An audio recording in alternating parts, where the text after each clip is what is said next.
Hey, this is Glendon with Making Money with Storage Unit Auctions. The title of this video, the reason that you are broke and what you earn has nothing to do with it unless you absolutely make no money. Let's break that down. I've been having this conversation with a lot of people lately. I mean, seriously, it's been the same conversation with at least 20 different people over the last few weeks, and it's just like, I don't have enough money. I don't have enough money. I don't have enough money. Then one day, I talked to 3 people that I know who make 6 figures. And I'm just sitting there like, what's going on? What's going on? And to top it off, it's one thing to be in a world of debt. It's another thing to be in a world of debt and have nothing tangible to show for it. And that's what's been going on. I was just like listening to some of this stuff because I actually was like you know, back in the day, like 16, almost 20 years ago, I did not know how to handle money. I knew how to make money, I knew how to hustle, and even then, that was kind of shaky back then. It's not like it is now. And, you know, how people come to you in your life, and what's that saying, when the student is ready, the teacher will show up? And it's funny, because I was thinking this weekend, how often that I come across people who don't make a lot of money but are excellent managers of the money that they make. And that is key. That is key, that is key, that is key. The first person who taught me, and that wasn't her intention, who really taught me how to deal with money was someone I worked with that I can't even remember her name. I kind of remember what she looked like. I was working in Cobb County up at Promina, and she comes to work one day, and she has this brand new Celica. Well, new for her, was a used car. She's like, yeah, it was like, you know, it was only $8,000. So it's a good deal. She said, I paid cash for it. He wanted 10, but I said I had 8, and he took it. I was like, I knew what she made per hour. I knew I almost made twice what she made. I was like, where'd you get the money? You know, it just, you know, sometimes you have that thought in your head, and if you're not really good with self-restraint, and I have developed more restraint, but back then I was just diarrhea in the mouth, and I was like, and she's like, oh, I saved it. You saved $8,000? How the hell you do that? And this prompted us in the conversation. She was a smoker, so she's out on smoke break, and I used to be an asshole. It's like, oh, I don't smoke, but I'm gonna take me a smoke break, so I'll just take me 15 minutes and take a mental health break. And it's out there taking my mental health break, and she's doing her thing. And we started talking, and you know, it was really interesting. She didn't make a lot of money. She lived at home with her parents. Now I'm going to say this. There's a lot of people who live at home with their parents who don't have $8,000 saved. You know, she took full advantage of the opportunity. She lived at home with her parents, and her dad was like, just give us $250 a month. You stay here, $250, that's all. She paid him $250. And this is what she did. And her dad taught her this because the house they lived in was paid off from this guy who dropped out of high school. He said, save half of what you make. So she's living at home, and I think at the time she was maybe, because she was older, maybe 32, 34. She was older than I was. And she broke it down. She said, I get paid twice a month. Some months I get paid 3 times. She said, this is what I do with my first check. Take my first check, buy groceries, you know, buy a few things if I want to, give my parent, break them off that $250, and I put something in my pocket, and I do whatever. And that second check, straight savings. Don't look at it. And that's how long you've been doing it. She said for years. And I was like, years? She's like, yeah, I got 40 grand saved. And you know, my eyes bugging out because I'm like looking at her, but based on what she made, you know, at the time it was like 30 grand.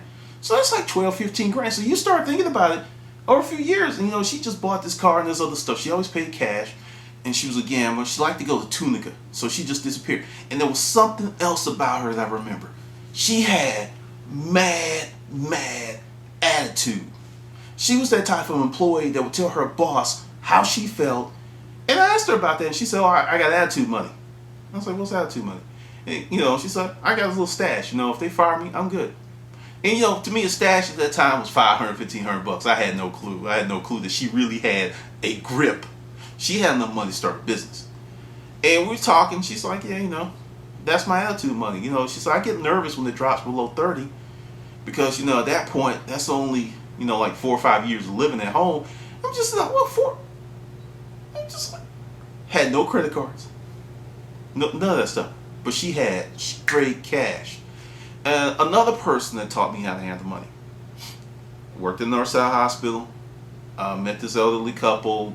Sometimes when you meet patients, you get that vibe and you become friends. And to the point that they invited me to parties at their house and stuff. And this guy was a school teacher and his wife was a school teacher. And I talked about them before, but they got married and they saved first and spent later. You got to understand that concept.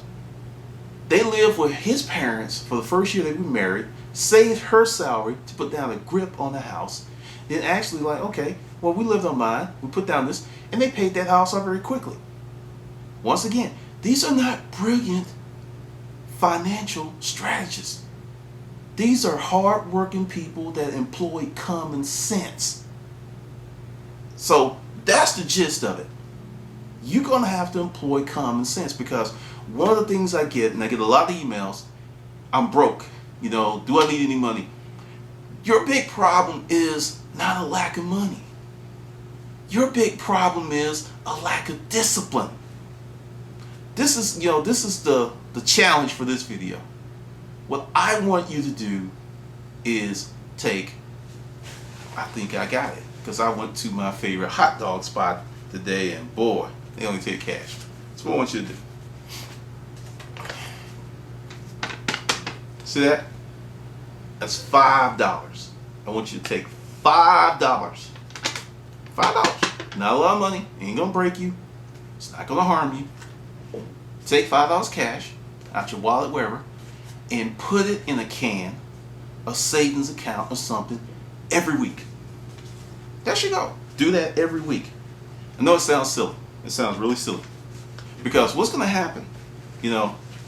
This is what happened to me. I did it with 5. Around the 4th month, I'm like, I got $65. I could do better. So I increased it to 10.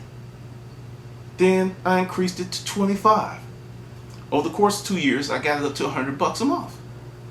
Understand, there was a survey, and I spoke about it before, and I'm going to hammer home, that more than 50% of the people in this country, if they had to lay their hands on $2,000 cash within 30 days, could not do it. That's problematic. That's a big ass problem. And it's not because these people are stupid. It's not because they don't do the right thing. We have been indoctrinated as Americans to be a culture to get our wants now, pay for it later. But see this space in here? Yeah, this space right here? That's called interest, which reduces the buying power of your dollar. Now I wonder, how does this relate to storage auctions? How does this relate to business? I'll break it down for you. It relates tremendously, because if you get lucky and you get a good room and you're making a lot of money, but because you can't control you, that money is out the window. I have seen guys buy units, make 20, 30 grand in like 4 or 6 weeks. Then within 3 to 4 months, they're back to their buying levels because they blew through the money. No financial discipline. You got to develop the financial discipline. I read an article and people were talking about, black people in entrepreneurship, and someone had the audacity to say that saving money and having good credit was not a wealth building tool. This statement was replete with several things. One, you haven't been exposed to people. I knew a guy, I worked with this guy. He had a high income, like $250,000 a year high income.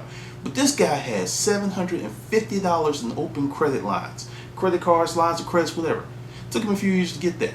Dude, now this is when you can get interest off a money market account or something, because this does not really work that well now. But dude would get like a 0% balance transfer, draw down 50 G's, bam, put in this account, get 6%. He's paying no money on it. It's 0% interest for 12 months. Buy a 12-month CD, make 6%. Do you get that? That's, and you're going, whoa, 6%, that's only $3,000. You're right, it is only $3,000. Do it. 10 times a year. You do it 20 times a year. This guy was rolling money.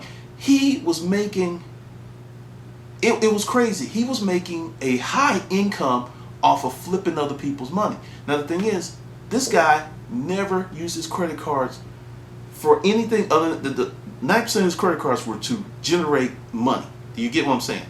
He had one daily user. He had an American Express card, and, for lunch, taking clients out, whatever. But the rest of that stuff, that was just to make money. That was all. That was it. It was just to make money. Do you understand what kind of discipline it takes to have that type of access and not go out and do something stupid? And the guy lived in a nice house. It wasn't the best house in the neighborhood. It wasn't the worst house in the neighborhood, but it was paid off. And and this was another mentor to me. And I would just sit there because everybody's trying to look for what I call the vertical come up, the come up with velocity. It's like you're here, then bam, you're here. Life doesn't work that way. It doesn't work that way. But back to the $5 challenge. That's what I want you to do. Not tomorrow, but today. Today is Monday. Take that $5, put it somewhere. Next Monday, do it again. And see, a lot of financial gurus and stuff say put it on autopilot. Have it just come out, you don't even see it. You need to see it. You need to train your brain that money coming across your hand doesn't immediately have to go out somewhere. You need to train it so you can sit back and evaluate what you're going to do with your money. I'm going to tell you something. There are many married couples out there who are watching these videos and they're wondering how they would get in the storage auction business, and it's kind of tight and they want to get into increasing additional income. I'm going to tell you a few things that I have done personally to free up cash. I had a 530. Guy hit me, wrecked it, got some money, and some things in my life had changed. I could have taken the money, went ahead and got another BMW. However, I was like, you know what, I need to sit on this money because there's some stuff going on. So I took the money, I parked it in the bank, went on Craigslist, spent $800 and got a 91 Honda Accord with 200,000 miles. That thing lasted me for a year. Sold it for $750. I've had roommates. I was making a 6-figure income and I had a roommate. A lot of people were like, well, if I'm making 6 figures, I'm going to do this and I'm going to do that and I'm going to do this. Another lesson I learned from some people I barely knew. I used to work with this Indian guy. He was an IT guy, stereotypical, I know, but that was the way it was. And, I'm talking to him, and then one of his roommates comes by the job. And he said, oh yeah, that's my roommate. That's one of my roommates. I'm like, what? How many you have? He said 5. He's like, I'm not married. My mother's in India. I send her a little money, and I lucked up and got this deal from a friend and got this house, and it's got 5 bedrooms, and really I stay in the basement. And he rented out the house to other Indian guys he barely knew. These were not close friends. Some of them were fresh off the boat. He was living not rent-free, mortgage-free. He was living in a positive cash, because he said when they all pay their rent and stuff, it actually puts me ahead $680 a month. Because he was an Indian guy, but he was from London, so he had the British accent. I'm just sitting there like, you're an IT guy. You make like 70. He said, I make 85. You get the, I'm just sitting there like, wait a minute. What?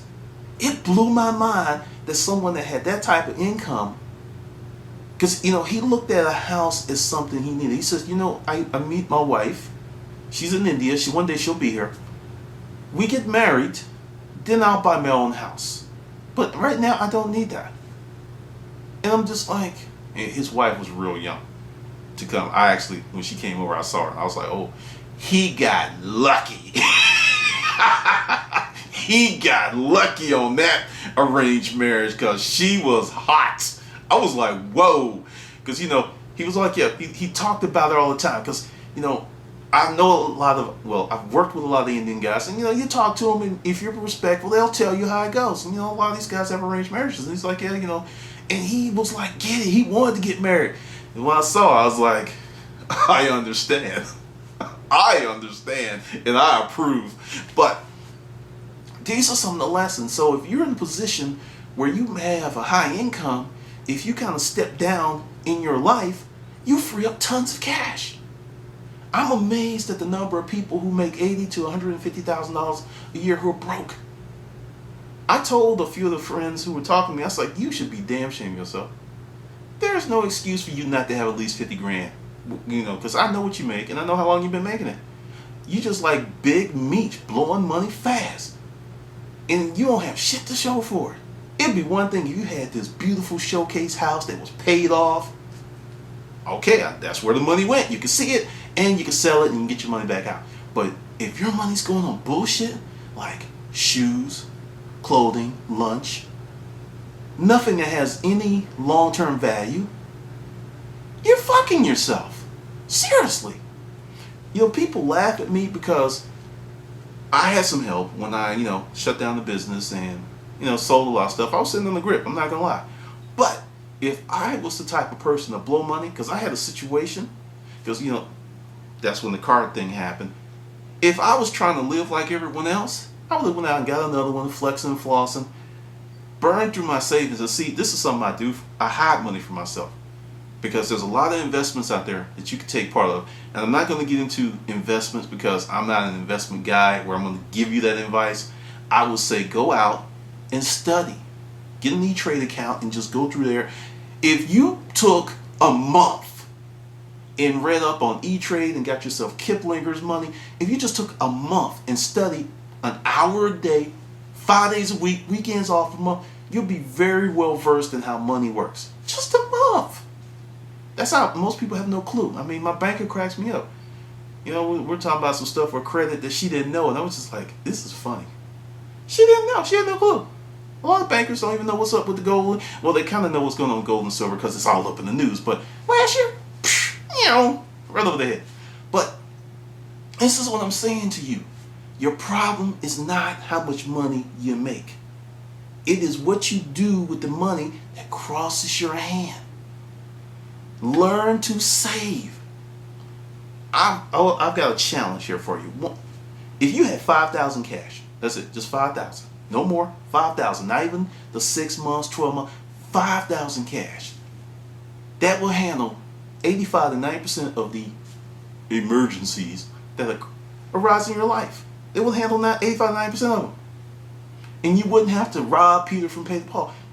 And to be in this business, and if you have any ambition of being in this business or another business, and you want to be full-time, you have to learn how to save. This is going to be a very arrogant statement. When people tell me, oh, I got to do stuff because, when I get paid, I'll be able to do it, I internally laugh my ass off. I'm like, wait a minute. You got your life on pause waiting on the 15th and the 30th because you don't know how to manage your damn money. That's what you're doing. Your money is managing you. You're not managing your money. Your money's managing you. Your money has got a whip and it's like, yeah, boy, yeah, girl. Your money beating you all upside the head because you're a slave to it. Learn to live without stuff. I just bought a Samsung LED television. It took me 6 months to get it. I've been going back. I saw the sale. I did the reviews, great reviews, and that sucker was $1,500, and when it went to $1,000, bam, I popped on it. Because it was a deal. Sure, in the future it's going to be cheaper, but that worked for me. Get away from this immediate gratification bullshit. Get away from it. It's killing you. It's killing you. Remember, the $5 challenge. And then, I'm telling you, if you could do that for 3 to 4 months, you'll start looking forward to saving money. Because when the money starts stacking, you get a little paranoid because you don't want to spend it. Because you want to see it grow. You want to get in that position. Because you start thinking about stuff. It's like, do I need this? Do I need that? And this is super important for you as a business person because I'm going to tell you, I'm not the smartest guy in the world. I'm not the most clever. But what's gotten me ahead is having a lot more discipline and hustle than the other guy. There are plenty of people in the storage auction game who are much smarter than I am. Damn, they're brilliant. But they don't have any discipline, and they have Vegas blowouts. Vegas will get a bunch of money, buy a bunch of stuff, blow it out.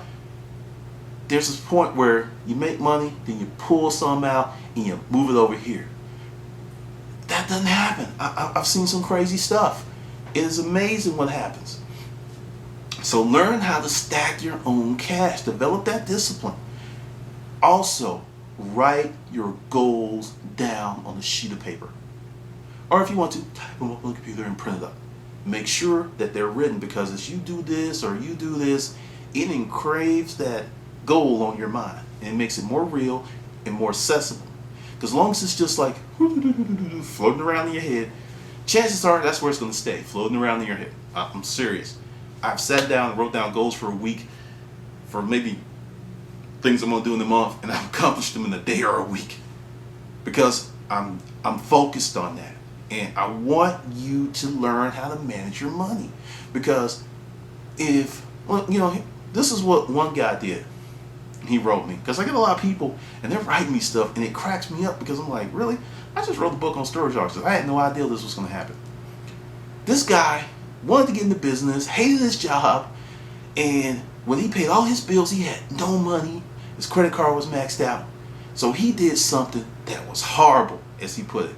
He said, when my lease in my apartment was up, I moved back in with my parents. And he said, they're old-fashioned people.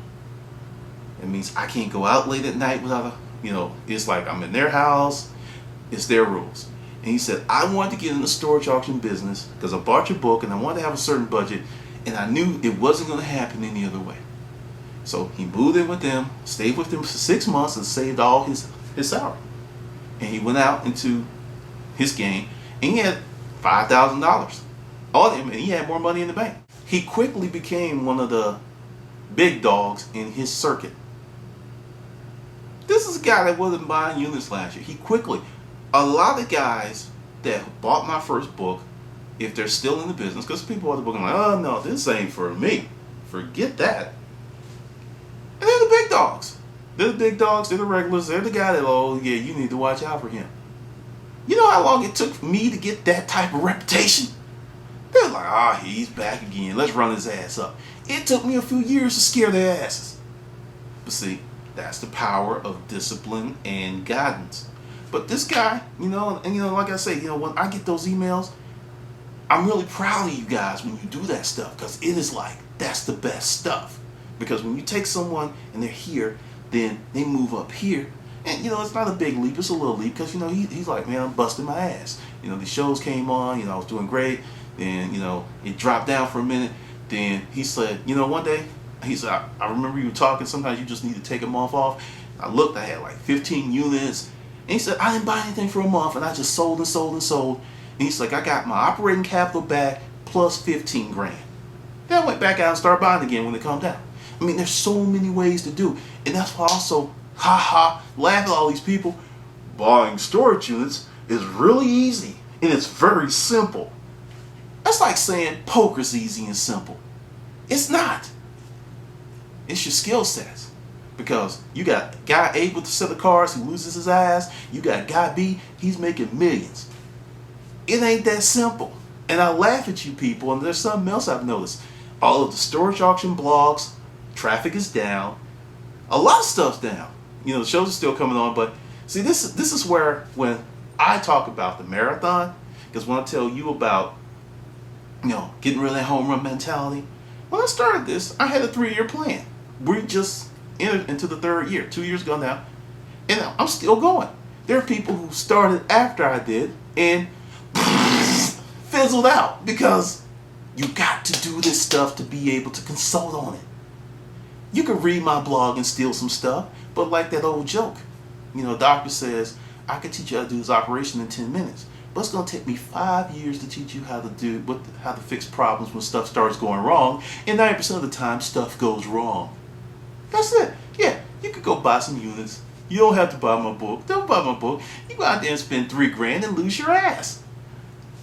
You know what that means? It's going to be easier for the folks who buy my book, who have the knowledge to stay in the game and watch you crash and burn. Because I hear it. I mean, that's one of my favorite emails. It's like, I bought your book, I feel like a regular, and I'm watching all these newbies, and it's like, they're newbies too. They crash me up because they call other folks newbies. And they're gone already. I've been out here 6 months, And I've seen people come and go, come and go, come and go, because they're in it for that home run. It ain't like that. This from the video.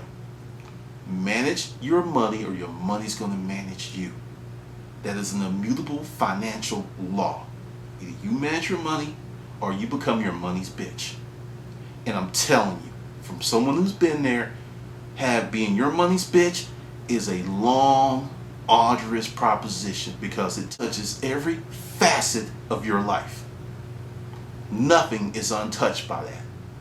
You're better off making 35 grand a year, having no debt, driving an old car, and going home and being able to sit on a couch that's paid for and kiss your wife in peace because you don't have any money problems, than making 100 grand a year and being up to here in debt.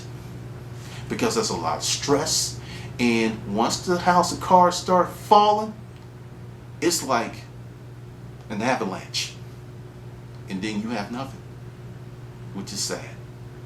Alright, this is Glendon with Making Money with Storage Unit Auctions.